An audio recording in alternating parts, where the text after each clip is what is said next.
Well, hey, everybody. Getting ready to record this week's Mike in the Midwest episode 222. So let's go. Oops, hang on. I gotta check and see the comments. There we go. There we go. There we go. There we go. There we go.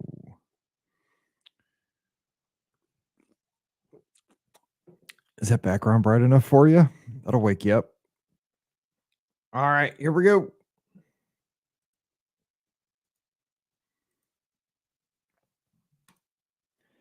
Oh, no, not that. Hang on. Sorry, behind the scenes. The software is doing something dumb. I gotta delete that. Try this again. All right, let's give this another shot. 44-1. Here we go. Well, hey, everybody. Welcome to episode number 222 of Mike in the Midwest, our mini podcast for the amazing patrons just like you of the Be Our Guest podcast. Of course, my name is Mike Rallman, host of the Be Our Guest podcast, which you can find at beourguestpodcast.com. All the episodes are there in case you ever forget to download the show. You can just point your browser right there to your mobile device, beourguestpodcast.com, hit play, bam, the show will play right there instantly. You can stream it. But of course, we do ask you to always subscribe to the show because that helps our numbers. We are a podcast. We depend on subscriptions. I know that is one of those things that has changed a lot since we launched back in 2008. Things have changed tremendously since then, but we are still a podcast. We are still, charted through Apple Podcasts and so forth. So if you don't mind, those ratings and reviews are always appreciated. So if you have a few minutes here on Halloween week, don't be spooky and scary. Drop in, give us a rating and review. A 5-star review would be greatly appreciated wherever you download the show. And do always please subscribe and keep us going. We appreciate that so very much. Thank you for that. And thank you for being a patron of our show. You are the most faithful. You are the most supportive. And as I always say, I cannot thank you enough for allowing me to do this show. This is my favorite time of the week when I get to get behind the mic and podcast and get to talk Disney with our friends literally all around the world. It is the best time. So I hope this week is finding you well. Hopefully fall, if you're here in the Northern Hemisphere, has sprung wherever you are. The leaves are getting beautiful in your neck of the woods. If you're down in the Southern Hemisphere and you're checking us out, hope you're having a great spring. Summer's around the corner for you. It's wild for somebody that is from Missouri that hasn't traveled the world very much except for on a few cruises down to the Caribbean. The range that our podcast, the technology has allowed us to reach, that I can be speaking right now to somebody in Japan, Australia, England. It's truly magical. We talk about Disney. You get to go to Epcot and you get to walk around the world, 11 countries in an afternoon, get to sample food from England or Japan or Germany, or have some school bread from Norway, have some food from China, what have you. I love that. But then our podcast, you get to come home and we get to have this all day, every day. And it's real. I get to have friends, real friends around the world. So it is amazing that Walt Disney World gets to be a place where we can all kind of come together and maybe meet up and run Disney races, and maybe just on vacations, and we can break bread, maybe have a meal at Kona or have a meal over at the Columbia Harbor House, and talk about what we love, our Disney destinations. That's kind of our common thread that brings us together. But then we find out we have so much more in common than just Disney. And, we may live continents apart, but the human experience is so similar. It's amazing. And I appreciate each and every one of you for allowing our show to come into your life and for allowing me to learn more about the world through your experiences, because you send me an email and saying, I listened to your show in these far off lands. And I'm telling you what, I'm 50 years old. I don't hide that. I hate that I'm that old at this point in my life. It's going way too fast, but I still consider myself a kid from Missouri. And landlocked here in the dead center of the United States of America with not much international travel experience.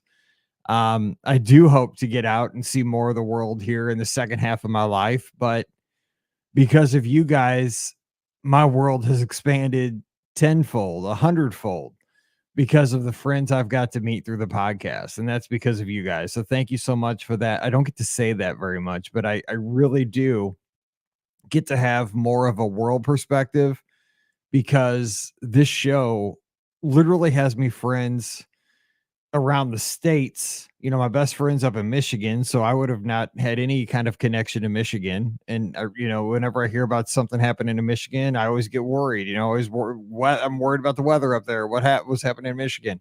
You know, I have friends in Indianapolis. I have friends in tons of friends in Florida, Texas, California. And, you know, now if there's something that happens in Australia, I worry about them. I have friends down there, Japan, always. If there's a tsunami or an earthquake, what have you, I have friends all around the world. And what it does, it makes the world a smaller place. And it makes, yeah, I truly, I wish that every person in the world could get a taste of what our community has. Because I think if everybody had a taste of this, there wouldn't be as much of the stuff on social media that you see, the people that are just, you know, everybody's got to be mean to each other. You know what? It's okay to disagree with people because not everybody's going to have the same point of view with everything. I don't think, you know, I mean, I'm a Mizzou fan. I don't like Kansas too much, the football team. That's okay. Am I going to not be friends with somebody that's a Kansas fan? No, we can be friends. I'm not going to sit in their student section. They're not going to sit in our student section either. We're not going to root for each other's teams, but I'm not going to let that ruin a friendship. That's not going to happen. It's just football. You know what I'm saying? Like, it's just one of those things. Like, I think that if you can get past those kind of things, that's what our community has. I guarantee you in our podcast community, we don't all believe in the same things all the time, but we love for each other and we don't want to see anybody hurt. We'll rally for each other. If somebody's hurting, we're all jumping in to help each other out. God, that's what I love about our community. If you look at the Be Our Guest podcast lizards, our runners, we have people that are starting their running journey and they're doing amazing things because the beginning of your running journey is so hard to just get out there and to do those first runs, to do those that first mile, to get to the mile, like to get to that first mile when you're trying to get your running journey started. To run 1 mile is so incredibly difficult. And to see people that are hitting a mile, then 2 miles in their journey, and then a 5K. A 5K, once you've started running and been doing it for years and years, you take a 5K for granted and say, oh, that's not a very big distance. It is a big distance. But the thing about our lizards is you'll see that everybody jumps in and congratulates everybody on every accomplishment, whether it's a run around the block or somebody's first, you know, 5K accomplishment, whether it's a marathon or we have people running 100-mile races, 100 miles. I will never even think about doing that. That makes me, at this point in my life, if I drive 100 miles, I get sciatica so bad in my leg, I about die. There's no way. Like, this is going to be my last full marathon because my body cannot take it. No way.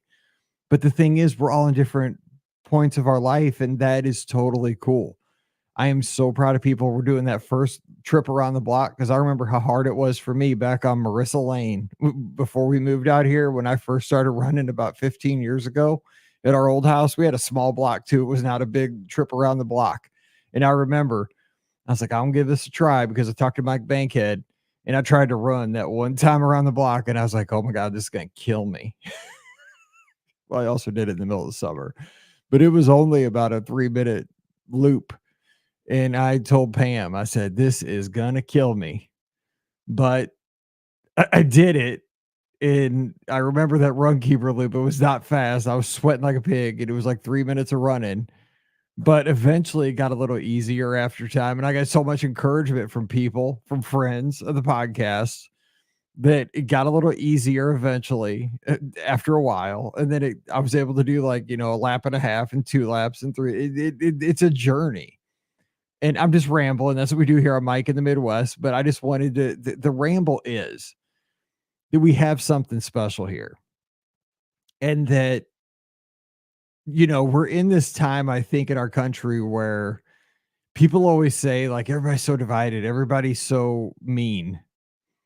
And I point out to so many people that I talk to, that I come in contact with, and my circle of friends is pretty small. It's cheer parents and stuff, people at the football games and the bleachers and so forth. But and they don't get this because, right, they're not in our community. They don't get that they know I'm like a Disney guy, and they don't even probably understand what a podcast is, right? I tell them I do a podcast, but they probably don't understand what it is. But if they could get a taste of this, that we care for each other, we take care of each other, that when the time comes when we go down to Give Kids the World, we'll do this again in March, that it doesn't matter like what we're, thinking about. We're going to raise money for Give Kids the World. Like, we're going to put aside a little bit so that we can help these kids that are going. I mean, they're the epitome of overcoming, of champions. Like, it's not us, like the runners that are doing the dopey challenge or the runners that are doing the coast to coast medals. It's no, no, no. You think that's hard? Think about a kid that's going through chemotherapy, that's going through life battle. They're in these children's hospitals and going through treatments day after day after day, but they do it with a smile on their face, and they still, put on a warrior's face in front of their siblings and their parents. That's a champion. And then our community comes behind them because we donate money and time and volunteer at the village so that we can love on these moms and dads and brothers and sisters and kids, to give them what we can. We can't give them everything, but we can give them precious time to go see Cinderella and to go ride Dumbo, fly on an elephant, or ride in a pirate ship on Peter Pan and have a meal at Columbia Harbor House and be a family in those precious moments. I wish the world could get a little bit of what we have, because what we have is special, and it's because of what you guys do here. So I just love you guys. I don't get to tell you that enough, but on the big show, we don't have all that time. On this show, I think we do have a little bit of time, even though it's supposed to be a mini podcast. I just wanted to say that today. I was thinking about that on my walk this morning. My walks in the morning, because I only walk on Sundays and Tuesdays and Thursdays. The other days I run. On my walks, it takes forever, and I get a lot of time to reflect, which is a blessing. And I'm thinking about all the things I'm very lucky for, especially this time of the year, with all the beauty of a sunrise and the beautiful leaves and, the crisp morning. It's cold, but it's refreshing. Is that there's so much to be thankful for. But this podcast, and the podcast isn't even tangible. You can't touch it. You can't see it. You can't put your hands on it, because what it is, it's us. It's our community. It's you guys. And I appreciate you so much. I just want you to know that. So thank you for allowing us to have this podcast, this community. Bottom line is this family, because you guys mean a lot to me. All right, so let's get to today's show. What's happening around here? Halloween's coming up on Thursday. I love Halloween. And the reason I think I love Halloween the most is because when I was a kid, I think I've talked about this before. I'm an asthmatic, and I had super bad asthma as a kid. And so there were so many Halloweens where I was in the hospital. So most Halloweens, I did not get to go out trick or treating as a kid, and I always wanted to. But there were so many where I was either in the emergency room or in the hospital because my asthma was so bad. So I missed trick or treating, and it stunk. So I never got to go out. So I think as an adult now, like I like it. Not that I go out trick or treating or anything, but I like to sit out front at our house and give out the candy and see the kids come by in their costumes, and just be a part of it that way. I did see, though, I think Trisha and some other folks on like Facebook and social media, like they did their trick-or-treating this past weekend, which is kind of a cool idea, I guess, to do it on the weekends instead of a weeknight. Now here we do it on the actual day. So we'll do our trick-or-treating on Thursday. We'll just sit on the front porch and dish out the candy, which we've had forever. Haven't touched it. Still hidden. Mallory's still sleeping. But yeah, it's still hidden in our closet. And haven't opened it, so that's good. But that's the plan for Thursday. Hopefully it's supposed to rain in the morning. Of course, it hasn't rained here in like 30 days, but it's supposed to rain that morning. So hopefully it clears out for the trick-or-treaters so they can have fun. But look, I'm looking forward to it because, again, like I said, didn't get to do this much as a kid, but that's the plan. We had our last home football game on Friday night. We played one of the best teams in the state out of Columbia, so they drove 2 hours to play us. They were undefeated in conference. Went down to the last drive. We didn't win the game. We had a rough season, but we played 4 of the best teams in the state out of conference. I mean, we played a tough schedule, so it was okay. It was a year. So we're done with the regular season. The playoffs, we got to buy in the first round of the playoffs, which is good because we played well in our conference. We did pretty well in our conference. We got second seed, so we don't have to play in the first round. In our second round game, we play against a team that is coached by Jeremy Macklin, who was one of my favorite players at Mizzou back in the day. Like, I rooted for this guy so hard.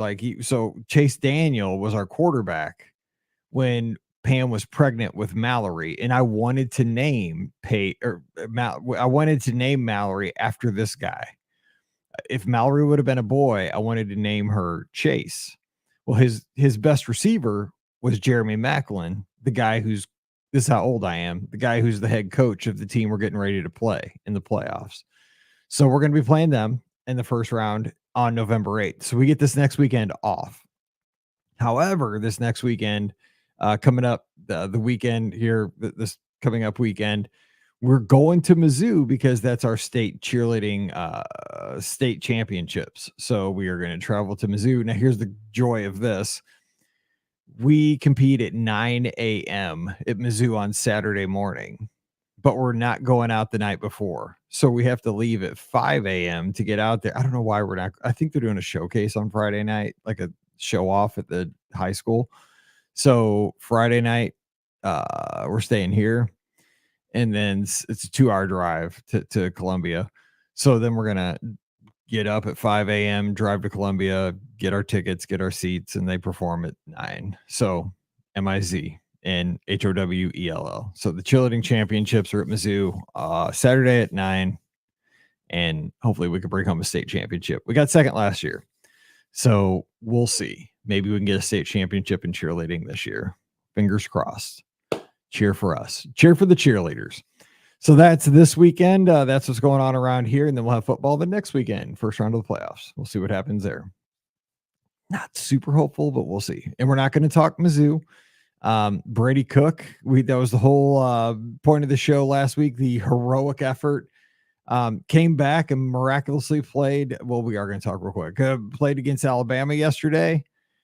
I mean, the kid's a warrior. Love the kid. I mean, he's whatever he did couldn't hurt anything. He came back. I don't know how he played. He played against Alabama at Alabama with a hurt leg. I mean, if the guy has bad luck. And the second drive of the day, went to throw a pass, hit his hand on one of the players' helmets. Did it a second time on his own player's helmet on a follow through. Smoked his hand into a helmet, and I think he broke his hand, because they took him out after an x-ray, and he didn't come back. So it's going to be a long rest of the season because we don't have a backup quarterback right now. So we got smoked, but he gave all for Mizzou. I can't say anything else. So shout out Brady Cook. We're proud of you. You gave all and then some, but we're off next week. So get healthy. We'll see. But I think he probably broke his hand. We'll find out later today. All right, let's get to the feedback from last week's show. Trisha up in Wisconsin. We were talking about Trisha a second ago. Says, you don't have to justify talking about sports. The only reason I remotely care about what Mizzou is because of the podcast. We all support one another. We have season tickets to men's Badger hockey, so I get it. And let's be real. You are the Brady Cook of podcasts, dedicated, passionate, and coming back from the hospital to record episodes. Oh, that's the biggest compliment you could pay me ever. See, I don't read these compliments, or I don't read these comments until I come down to do the show. I do this intentionally because I don't want to spoil them. Oh my God, I'm putting a heart next to that one. Heart. Thank you. That's the hugest compliment. I can't wait to tell Pam that one when I go upstairs. She's at the grocery store right now. She goes to the grocery store when I record these on Sunday mornings. But yeah, that makes me happy. I like that. That's humbling. Thank you, Trisha. That's awesome. I don't like to talk about sports too much because I know not everybody's a sports person, but that's my life. I don't watch movies. I only do sports and Disney. Adam says, my story also has a sports context. I have been a lifelong fan of the University of New Hampshire men's hockey team, so much so that I used to travel frequently for games. We were in enemy territory, taking on our biggest rival, UMaine. During a scrum in front of the net, our goalie, Mike Ayers, had his catching glove slip off slightly, reaching for a puck. One of his defensemen accidentally stepped on his exposed hand and the skate blade sliced a tendon. Ayers immediately skated to the locker room, blood pouring onto the ice. I should have given a content warning on this thing, I guess. We were down to our third string goalie and ended up losing that game. In the hotel after, our fans all commiserated that our season was most likely over. What happened the next night was nothing short of the grittiest performance I've ever seen. Mike consulted with a doctor who told him he couldn't damage the area any worse than he already had. So they patted his catching glove heavily, shot him up with some potent pain meds, and he took the same ice less than 24 hours later, helping to secure a 2-2 tie. You could see the pain etched on his face after under his mask after several difficult glove saves during the 65 minutes of hockey. But his gutsy performance was an inspiration, and after returning from surgery a few weeks later, he helped the team secure the first league tournament championship in school history, fittingly against Maine. Shout out Mike Ayers, and shout out New Hampshire men's hockey squad. Sports, man, I'm telling you, sports teaches life lessons. It makes you, I mean, even if you're, I can't even go here because I will just preach for an hour. But sports just, I mean, even if you're not the man in the arena or the woman in the arena at the time, it teaches grit. It teaches overcoming. It teaches just not giving in. And even for just the people in the environment, like Adam here, he will never forget that day. I will never forget the day I was there for Brady going to the hospital and coming back. Win or lose, he taught me a lesson, and he's a 20-year-old kid, and I'm a 50-year-old man that could never do that.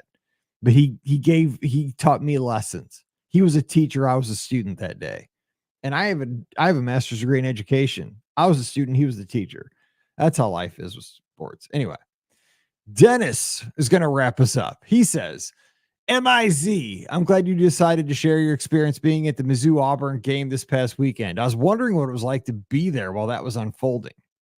I was at home when the game started. I had watched the pregame show and all the coverage about how Mizzou was the birthplace of homecoming. I was pumped up for the game. Then Brady Cook hurt his ankle and the backup struggled. As a Mizzou grad and longtime fan of the football team, I couldn't help but feel like it was typical Mizzou luck. That would have been yesterday. They initially reported Brady was expected to return after getting his ankle taped, but then they changed it to unlikely to return. I then took my son to his martial arts class and followed the game on my phone, and I was getting aggravated as Auburn extended their lead. Me too. Then I noticed something in the stat line. Brady had another pass attempt. What? How? Suddenly, Mizzou scored. I couldn't get home fast enough and got home just in time to see Missouri pull off the comeback. What a day to be a Missouri Tigers fan. Oh, hang on.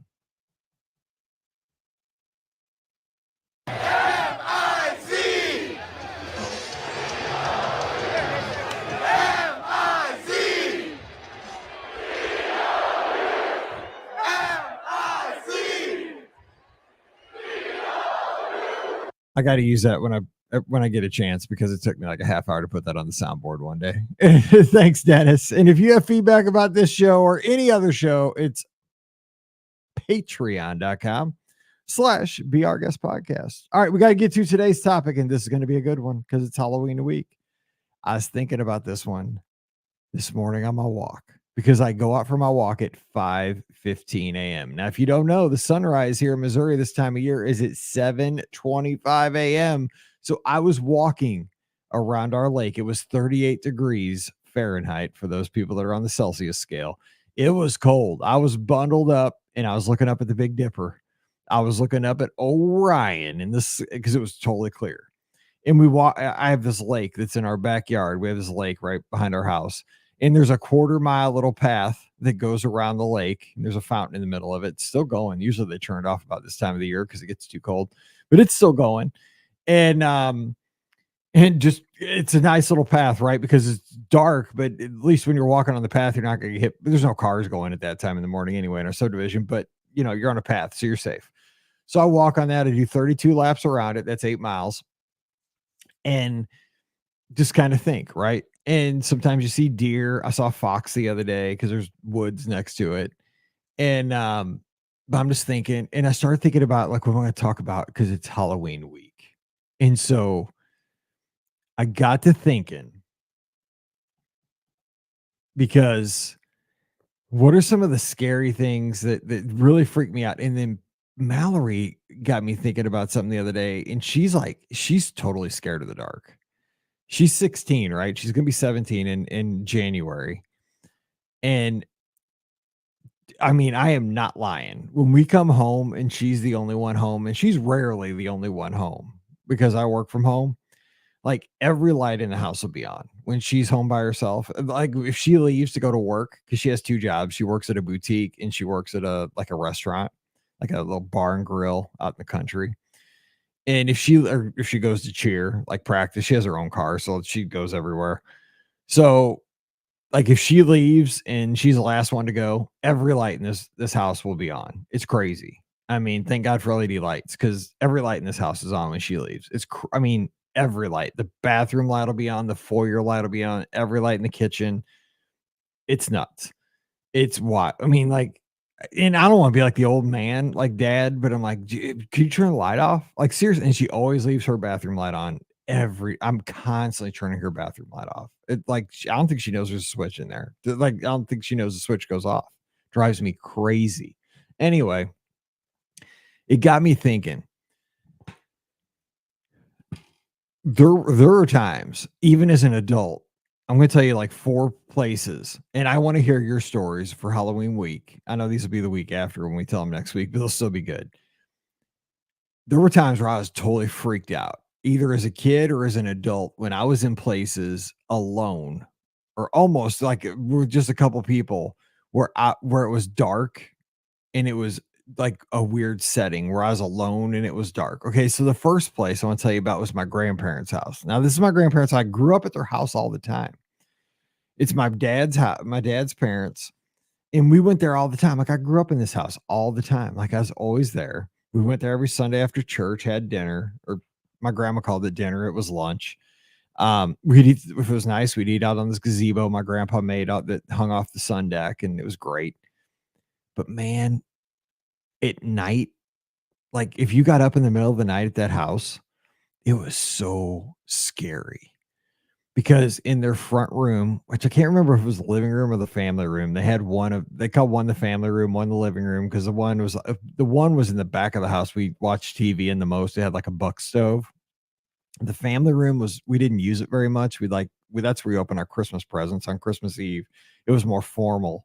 I don't know which one was which, but the one in the front of the house, the more formal one, had this thing over the fireplace, and it was kind of the fireplace we never used, but it was like these 2 horses. This like I don't even know what it was. Like it wasn't a sculpture or anything. It just hung on the wall, but it was kind of 3D. It was these 2 black horses. And dude, in the middle of the night, it was scared. Like as a kid, it scared me I don't know why, but it would have freaked me out.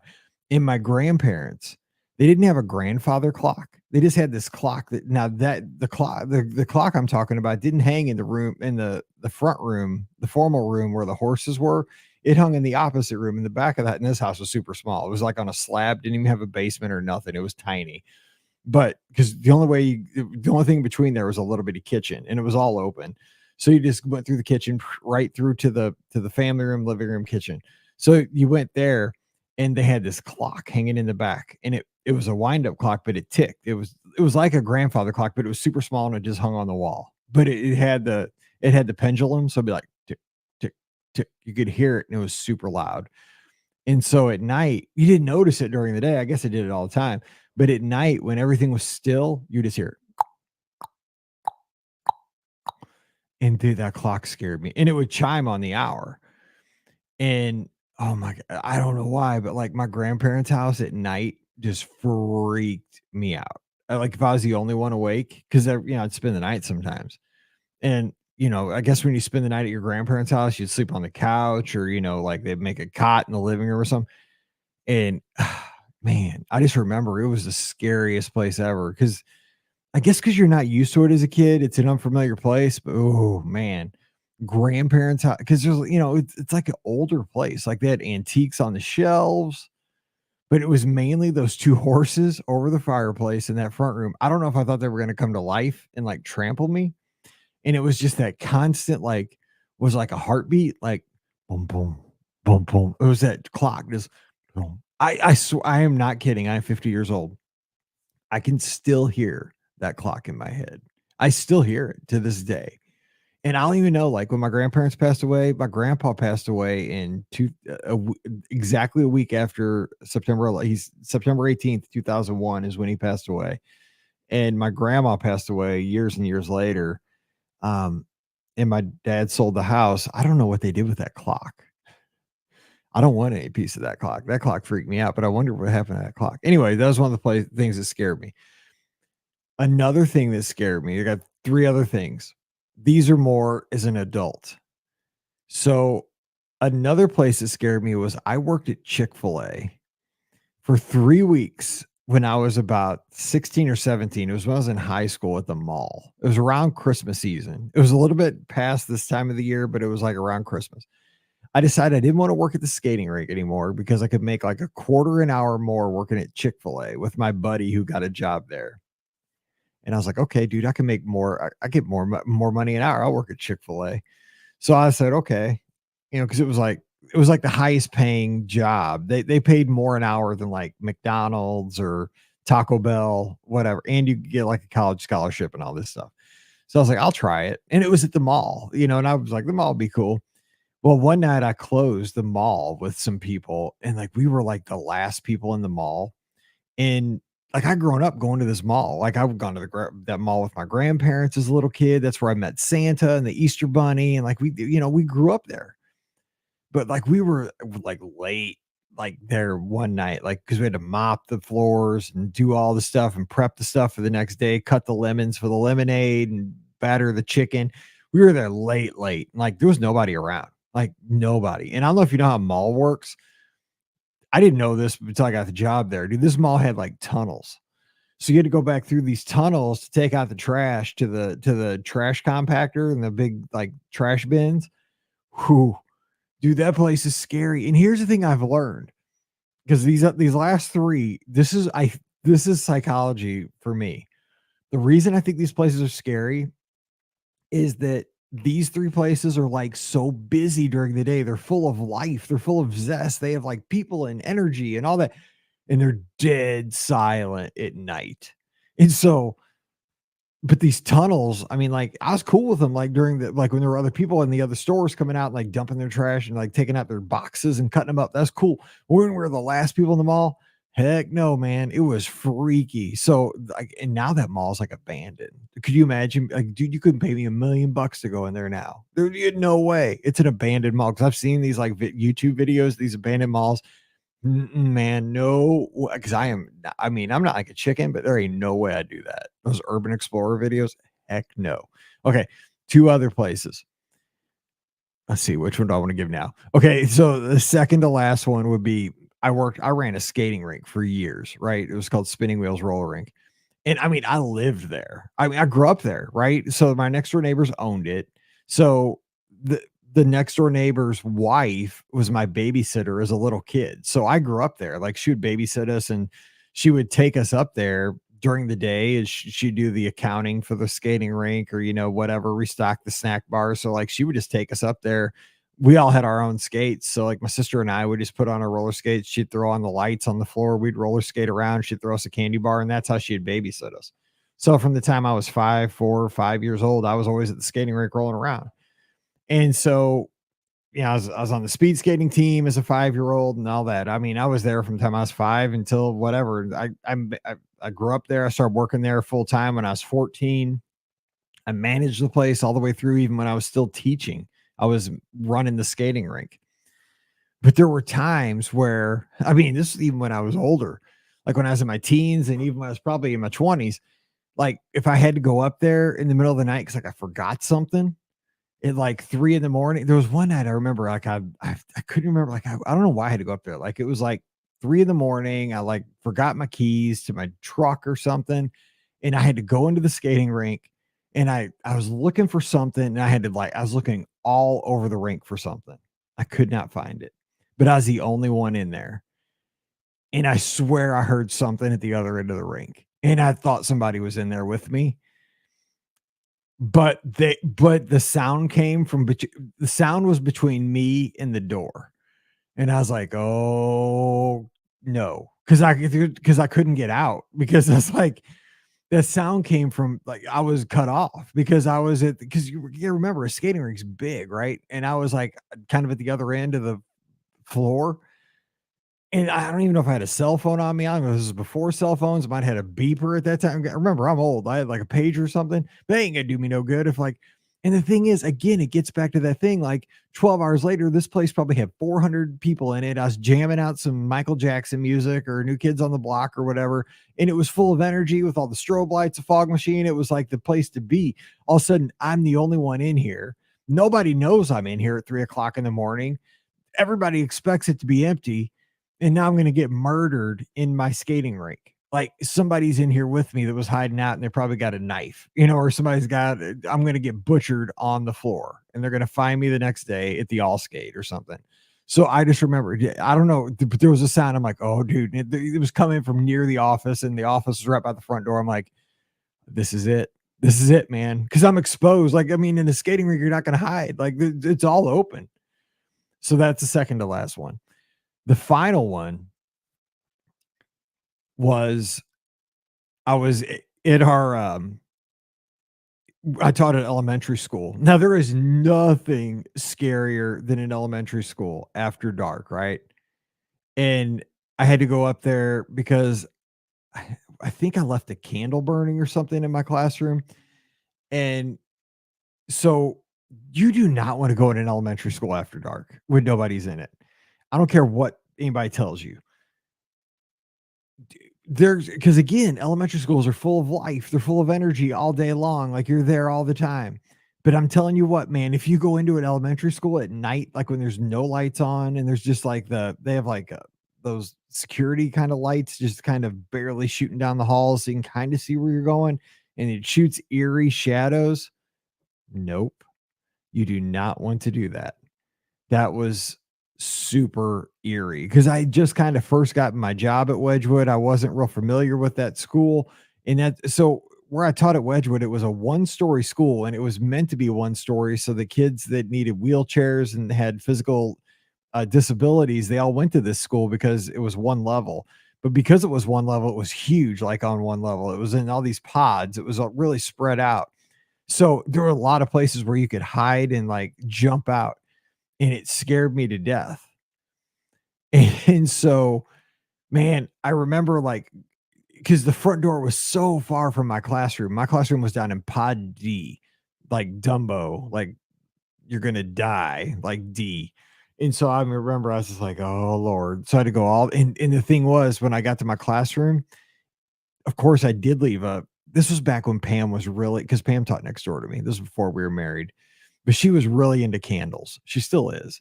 And we get these Yankee candles, and she'd always burn them in her classroom, and she'd get me one. Because again, we taught sixth grade, and sixth graders always stunk after recess. So I had this big Yankee candle sitting on my desk, like a 3-wick or something.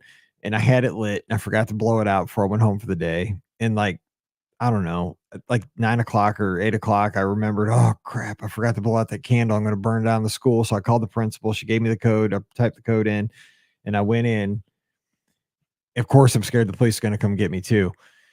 I go, my classroom, of course, is like, because it's 3-wick with no lights on in my candle, or like, I mean, it looks like that's throwing all these weird shadows because of the candle, right? I mean, it looks like a horror movie in there for one thing, and it looks like it's on fire as it is for like the blinds from the outside when I'm pulling up in my pickup.